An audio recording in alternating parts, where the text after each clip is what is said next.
ভিডিঅ'টোত ক্লিক কৰাৰ বাবে ধন্যবাদ। চাবলৈ আৰম্ভ কৰিছে বৰ্ণালী ব্লগ। আজি আপোনালোকলৈ এটা নতুন ভিডিঅ' আগবঢ়াইছোঁ। ভিডিঅ'টো ভাল লাগিলে লাইক, কমেণ্ট আৰু শ্বেয়াৰ কৰি ভিডিঅ'টো শেষলৈকে চাব। আহক আমি ভিডিঅ'টোৰ মাজলৈ আহোঁ। এয়া ঢেঁকীত বৰা চাউলৰ পিঠাগুড়ি খুন্দি আছোঁ তিলপিঠাৰ কাৰণে। এয়া পিঠাগুড়ি খুন্দি হ'ল, কেৰাহী গৰম হ'ল। এতিয়া পিঠা ভাজি আছোঁ, তিলপিঠা।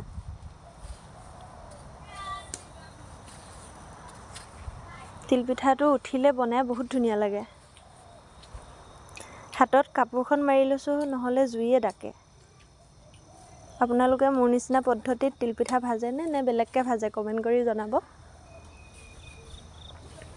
মই কিন্তু কাপোৰখন হাতত মাৰিয়ে লওঁ।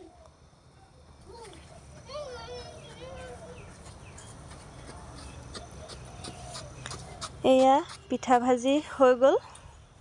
কেনেকুৱা হৈছে জনাব। খাবলৈ বহুত ধুনীয়া হৈছিলে। লগতে তিলৰ লাড়ু, নাৰিকলৰ লাড়ু বনালোঁ, চুজি লাড়ু বনালোঁ। ভিডিঅ' দিয়া নহ'ল, পিছত দিম। মালপোৱাৰ কাৰণে এয়া পিঠাগুড়ি চাউল তিয়াই থৈছিলোঁ, মিক্সিতে খুন্দি আছোঁ। আপোনালোকৰ ঘৰত বাৰু ভোগালীৰ আয়োজন কেনেকুৱা চলিছে কমেণ্ট কৰি জনাব সকলোৱে। আৰু মোৰ ভিডিঅ'টো ক'ৰ পৰা চাই আছে এটা প্লিজ কমেণ্ট কৰিব।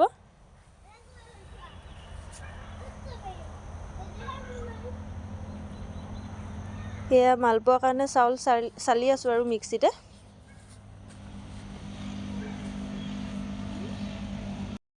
পিঠাগুড়ি গুলি ৰাতিপুৱা থৈ দিলোঁ, ৰাতিয়ে ভাজি আছোঁ। ইমানেই ধুনীয়া ফুলিছে।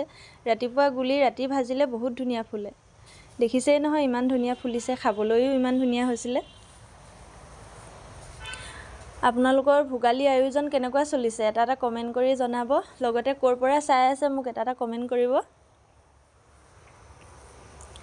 মালপোৱা ভাজি এয়া হৈছে।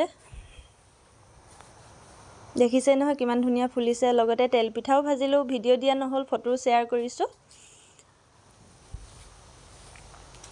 মোৰ ভিডিঅ'টো যদি ভাল লাগে ছাবস্ক্ৰাইব কৰি দিব, লগতে বেল আইকনটো টিপি দিব। আকৌ নেক্সট আহিবলগীয়া ভিডিঅ'বোৰ আপোনালোকে ন'টিফিকেশ্যন পাই যাব। ভিডিঅ'টো চোৱাৰ বাবে ধন্যবাদ জনালোঁ।